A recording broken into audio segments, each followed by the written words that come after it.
Il y a une question qui se pose actuellement à l'issue de ma dernière réflexion sur Mercure, Vénus, Jupiter et Mars, qui sont les quatre piliers du dispositif des domiciles dans la Tétrabible. Alors, j'avais exprimé l'idée qu'il s'agissait de divinités qui n'avaient pas au départ de support planétaire.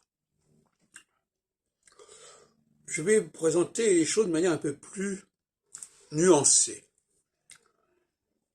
puisque j'ai remarqué que Mercure et Vénus étaient les deux valeurs féminines qui correspondent à des planètes en deçà de la Terre, en deçà de la révolution de la Terre, et Mars et, Vénus, et Jupiter des planètes masculines au-delà de la révolution de la Terre. Et si on accepte que cette idée-là ait existé, il est évident que ça veut dire qu'on a considéré la réalité astronomique. Mais ça ne signifie pas qu'on en ait décidé que ces planètes étaient agissantes. On a simplement utilisé l'astronomie pour incarner un certain nombre de valeurs, de systèmes, etc.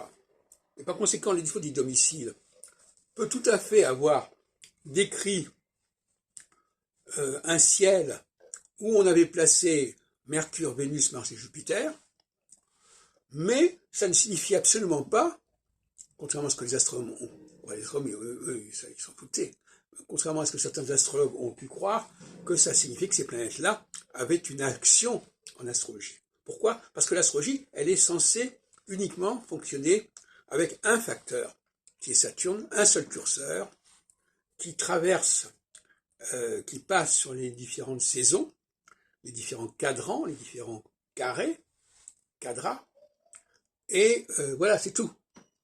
On n'a pas besoin de vous vous rendez compte que si on devait rajouter au cycle de Saturne le cycle de Mercure, de Vénus, de Mars et de Jupiter, ce serait la confusion la plus totale.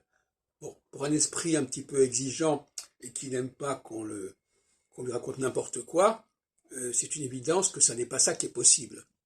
Alors ces quatre planètes ont pu effectivement avoir été